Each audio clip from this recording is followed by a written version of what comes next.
And so today I'll be telling you about planets around other stars. And I'll start with a little bit about how we find planets just around other stars like the sun, and then we'll work our way toward figuring out how planets form, which is still an open question. So the story starts with the Kepler satellite that was launched in about 2009. And this is a NASA mission that operated for about 4 years. We'll get into its unfortunate, or maybe unfortunate for them, fortunate for us, end in late 2013, early 2014. And it's a pretty simple idea. This is a satellite that you launch out not in Earth orbit, but it's out in a slightly trailing orbit around the sun. And all it does is sit there pointing at the same place in space for, well, day and night don't really mean much there, but day after day, month after month, year after year.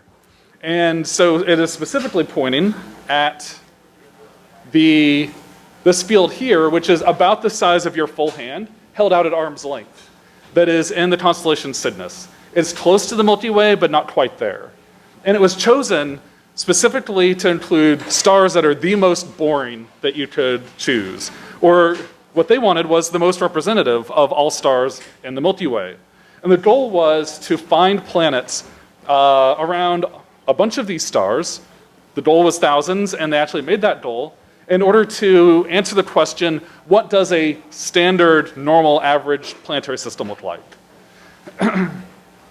And so it sits there, taking pictures of the same place every 30 minutes for 4 years. And the reason was to use a planet search technique that's called the transit search technique. And this cartoon encompasses it pretty well. Also works well to hypnotize the audience. You're not getting sleepy, but you might be getting thirsty. And the idea is, once every orbital period, for some fraction of those planets that are oriented in the right way, they'll pass along our line of sight between us and the star. They'll block a little bit of light, and when they go through, you see a transit where the star gets a little dimmer. If you look for these periodic dimmings, it tells you maybe there's a planet there. There's a lot of details as to other things that can look like this that people spend a lot of time figuring out how to sort out. But they looked at about 200,000 stars in this big field that they thought were just average boring stars, and they found several thousand of them have these periodic dimmings, suggesting that there might be a planet there. And they found some pretty revolutionary things. And so already this is talking about just average, everyday stars in the Milky Way. They formed maybe billions of years ago, and so they're just like the sun. They're finding things like this. So this is the planetary system Kepler 11. It's one of the earliest planetary systems that they identified and were able to confirm. And it has 6 planets that orbit inside the orbit of Venus. Actually, the last one is just outside the orbit of Mercury in our own solar system. So this is really different from our own solar system. We have Mercury, Venus, Earth, 3 planets, 2 Earth size and 1 smaller, within 1 astronomical unit, 1 times the Earth's orbital radius. This has 6 going out to much less than 1 astronomical unit. It's really dense, it's really packed, there are tons of planets there. They're finding a lot of planetary systems like this. But before we go on to those, we can use this to demonstrate how Kepler works. The idea is you sit there observing these stars night after night. Well, there is no night in space, but for 4 years constantly, and every once in a while you see a dip in brightness. And each of these colored points corresponds to a different planet going in front of the star. So you can see the yellow ones are pretty often, the cyan ones aren't that often at all, and the others are somewhere in between, causing these dips in brightness. And these are pretty small. You have to measure the brightness of the star to 1 part in 1,000 to 1 part in 10,000 in order to see these. From the ground, we can maybe do 1 part in 100, just because all sorts of things change constantly from the ground. Day-night cycle, stars move across the sky, so you're looking through different amounts of the atmosphere, etc. You have to go to space to see these little tiny dips. And so each of these is a stacked version of all of the dips that happen for 1 planet, where this is 100% of the starlight, and then it drops to 99.95% for a while, and then goes back up to 100% for the rest of the time. At a different time, it might drop to 99%. Periodically, every time this planet goes in front, 99.9, 99.9, a little more in this case, a little less in this case. You can show this happens on 6 different periods, showing there's 6 different planets there. And they did this for a lot of stars. I think one of the best animations you can find on YouTube for this is this. It's called the Kepler Orrery. A friend of mine, Dan Fabricki, made this back in 2012. They found more planets since then, so I think number 3 or maybe number 4 are online. But they started getting too small to see, so I didn't update the movie. But you can see these are only the systems where they found 2 or more planets. There are at least this many, probably twice this many, where they only found 1 planet. And so that's kind of boring, 1 dot going in 1 circle. So Dan didn't show these. But you can see some of these have, say, 2 planets going around. This is a planet with pretty wide planet, or this is a planetary system with pretty wide planets. The size of the points shows the size of them. So that's probably a Jupiter or larger, whereas a lot of these are Neptune-sized or Earth-sized or even down to Ganymede-sized. So we're seeing things that are the size of asteroids or moons going around these stars. I think that one is Kepler 11. You can see these 6 planets all in these nice little compact orbits tumbling around each other in circles orbiting the central star. And so this is great. We now have thousands of planets. It took the first 15 years of the field to get to the first 1,000-ish. And now they've added another 3,000-ish in the space of a few years. And there are other missions that are going to extend that in the future. Unfortunately for them, maybe fortunately for people like me, eventually it broke. The satellite relies on what are called reaction wheels. It's giant spinning things that are inside of the satellite in order to stay oriented at the same point in the sky year after year. If they detect the telescope drifting a bit, one of the wheels will spin up or slow down by a little tiny bit in order to counteract that and bring the telescope back. But these are moving parts. Eventually moving parts break. And so eventually enough of them broke that they only had 2 left.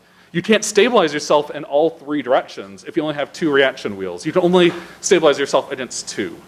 And so I remember at the time, everybody was really bummed at the big national astronomy meeting that this had just been announced that Kepler broke, the mission was over. We wouldn't find any more planets.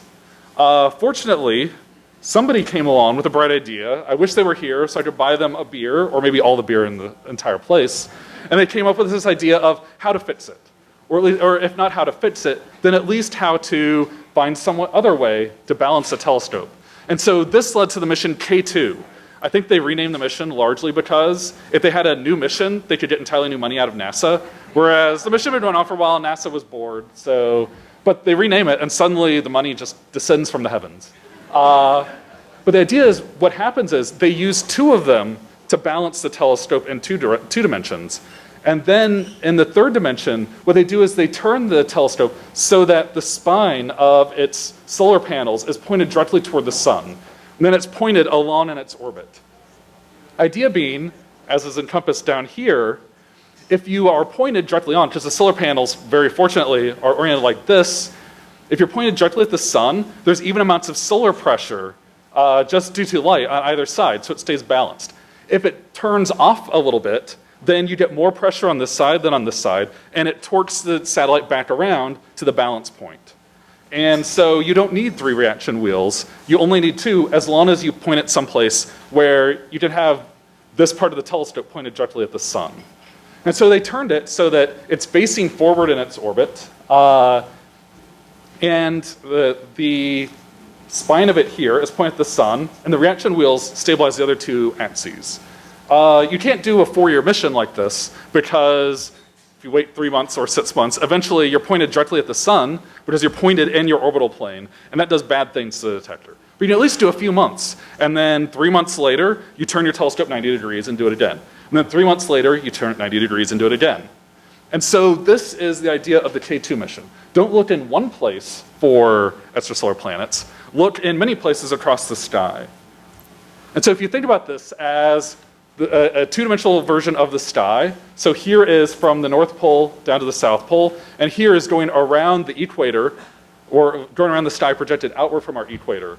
Then, based on its orbital tilt, it looks at these parts of the sky at different times. So it pointed first here, then it jumped to there, and then to there. Then we switched to the yellow points. It went that, and that, and that, and that. Then the green ones, and now this shows the first 8 fields. They think they can get 13 different pointings, and they look for planets in all these places. And so this is great from my perspective, in part because while I want to know how many planets there are out in the Milky Way, that is sort of intellectual interest to me, but it's not what I worked on. I want to look at how planets form. I want to say, how do you go from a giant cloud of gas and dust down to a star with the planets orbiting around it? So what I'd really like to do is do a transit search in a place where stars are forming. We couldn't do that with the original Kepler mission because because it was pointed in, deliberately, the most boring place where there weren't any episodes of ongoing star formation. But now it will be. And so, for example, last year, it observed Field 2, which is the upper Scorpius star-forming region. It's observing other clusters of young-ish stars. It's going to do the Pleiades over here. It's going to do Chrysope, the Beehive cluster, somewhere over here, etc. And so, thanks to the misfortune of the original mission, we can now do transit searches in all these other places and study things like, what is the occurrence rate of planets at 500 million years, like the age of Chrysope? Or what's the occurrence rate of planets at 10 million years, like the upper Scorpius star-forming region that is observed down in here? And I liked Upper Stowe in part because a lot of the most interesting parts of it are things you just go outside and look at. And so Antares is a newly formed star, formed about 10 million years ago, and it's one of the brightest stars you can go out and look at. In fact, you can go outside, I think it's going to be somewhere that away at the moment, and look up and see a lot of the stars that are the highest mass objects that just formed in this place. But there are something like 10,000 lower mass stars, like the Sun or below, that also formed there. So what we did is we submitted a proposal for them to look at about 1,500 of them, and a bunch of people submitted proposals. Most of them just pulled down some random paper where someone said, oh, here's these 100 members, and sent it in. We sent in everything we could find that anyone had ever suggested as a member, and then we created a list of everything that could plausibly be a member based on moving through space at the known velocity of the other young stars there and things like that. And so over this whole area where this circle is about the field of view of Kepler and where this is a good fraction of the entire Scorpius constellation, we picked out these young stars and said, observe these, pull down the data from these, and let's see if these have any planets around them based on if the planets pass in front of the star and block the light. So what we did is we said Upper Scorpius is a star-forming region. Let's say, is it a planet-forming region? Where are the planets at? How many of them are there? What do those planets look like? So we're treating Upper Stowe as a planet-forming region. And we have a lot of ideas about how planets form. Some might even be right, I hope. But the idea is you start with a cloud of gas and dust, and eventually it collapses down, gravity takes over, and you turn it into a giant pancake. Angular momentum means that it can't all collapse down to a point. If it's spinning this way, it can't collapse against the spin, but it can collapse this way just fine. So you did a pancake, the star is at the center, and that's where most of the mass goes. But a few percent of the mass goes into a disk around that star, and then the material in that disk gradually builds up your planets. And these are all artist concepts. For a long time, that's all we had. The artists got really good at drawing what our data would someday look like. But the idea is that you have a disk. Hopefully you have planets inside of them. My day job is looking for those and trying to directly image the planets that are in the process of forming, but that's a topic for another day. And so what happens is the planets form there, and then they probably form farther out than most of the planets that Kepler has seen. In principle, the best place to form a planet is something like 1 or 2 times Earth's orbital radius away from the star. Kepler's finding things mostly inside of Venus or Mercury's orbit. So the idea is you form them, and then you move them in. And most of the planets that we've seen to date, via various methods, have probably moved to some extent, moved inward from where they formed at. And in particular, one question we really want to answer is, when do they move? The popular idea at this point is, well, you form a planet, and then it interacts with the disk it formed out of, and basically it grabs the material from the inner disk and is tossing it outward. It's giving its orbital angular momentum to the material outward in the disk, and the planet drops in. So while the disk is in this area, the planets move from 1 or 2 or 5 AU down to a fraction of an AU, or even a few hundredths of an AU for the closest in ones. But this has been hard to actually test because you need to see them move, or at the very least, you need to see them right after they would have moved. And that's the point of observing Upper Stowe. The disks just went away in upper Scopes. 10 million years, planet formation just ended. If the planets move by grabbing on the disk and falling in, they should be there. And so we see the disks at least. We've seen those for 15, 20 years now. These are HST images showing what one of these disks look like. You can see a little bit of the starlight peeking out around the edges of this one, but we're seeing them edge on in these cases, where that is the pancake the planets are nominally forming out of. But we want to find the planets. So we thought, this is great. We'll look at 1,500-ish young stars with K2. We will hopefully find the planets. So we'll produce these nice light curves like we saw with Kepler 11. The star is flat, the star is flat, the star is flat. Oh, and there's a dip.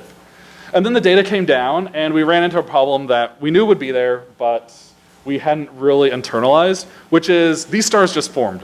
They're really chaotic inside. They have really strong magnetic fields. What happens is they have really strong star spots. So the stars are varying by 10% peak to peak, just based on the what fraction of the star spots, that probably cover a significant fraction of the total star, are in view. So the stars are actually changing brightness in ways like this. And this is where we looked at the data and we say, oh, this just got harder than we maybe signed on for. But hey, if it was easy, someone would have already done it. And so at this point, we're working on figuring out how to subtract these out. And we've actually gotten pretty good at it so far. And so, for example, the reason I'm showing this is a plot of brightness versus time over the space of about 90 days. So you can see the stars varying on the period that the star rotates. So spots come into our view and then out again. But if you squint at it, then you can maybe see there are dips every now and then. And so I'll zoom in and show dips like that. So we see these, and we get really excited about, oh, maybe we found planets. But then, coming back to McDonald Observatory, we go out and use instruments like the IDRIN spectrograph on the McDonald 2.7 meter to get spectra of these and say, what is the velocity of the star? Planets are small, stars are big. If the planet is orbiting around, it's not going to have a whole lot of influence on the star. Whereas what seems to be mostly the case is these are two stars orbiting each other, and every once in a while, one star blocks the light from the other star. And you get a little dip. This is on the order of a couple of percent. This is what you would expect from something that's Jupiter-sized or a little larger.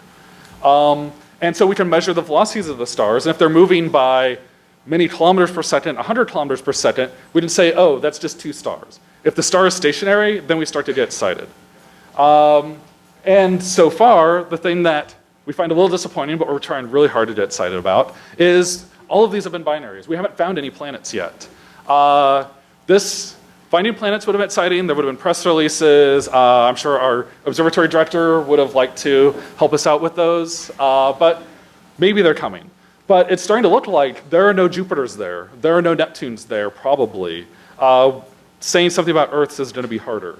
And if we were really looking at 1,500 young stars, as we are confirming that they're all young, they're all crazy variable like this, we should have seen 10 or 20. So maybe this is telling us something about when planets form, when they move around, when do they get in there? Maybe this entire model of planets grabbing onto the disk and moving inward is wrong and something else is happening.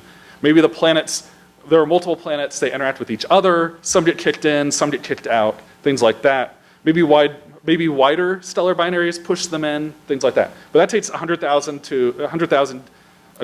million to a billion years. So maybe we'll see them in these other clusters K2 is about to look at, but it's starting to look like maybe we don't have them there. This is going to be a little hard. You don't want to be the one to say, oh, there's no planets there, and then some grad student somewhere else comes along and says, oh, hey, look what I found. That's bad. So it's going to take a little while to firm this up, I think.